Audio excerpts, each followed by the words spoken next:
اب اگلا سوال یہ ہے کہ محبت کا معیار کیا ہے؟ کیسے پتہ چلے گا کہ ہم رسول اللہ سے محبت کرتے ہیں؟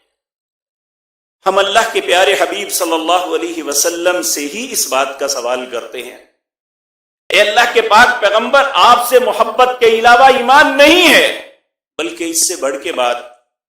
ایک مرتبہ ایک اعرابی کہتا ہے کہ نبی کریم صلی اللہ علیہ وسلم اور سیدنا عمر جا رہے تھے، جس طرح ایک دوست دوسرے دوست کا ہاتھ پکڑ کے جاتا ہے، نبی کریم صلی اللہ علیہ وسلم نے حضرت عمر کا ہاتھ پکڑا ہوا ہے، دونوں جا رہے ہیں۔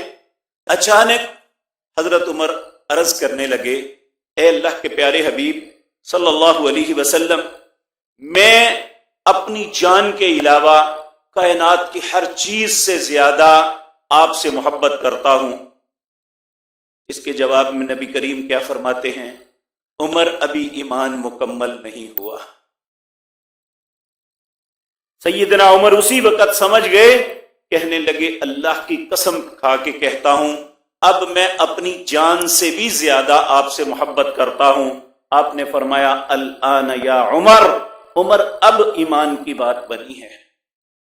تو جب تک ہم اپنی جان، اپنی اولاد، اپنے ماں باپ، اپنے خاندان اور اسی طرح میرے عزیز بھائیوں، ہم اپنے اموال، اپنی دھرتی، ہر چیز سے زیادہ رسول اللہ سے محبت نہیں کرتے تو ہماری ایمان کی حیثیت کوئی نہیں۔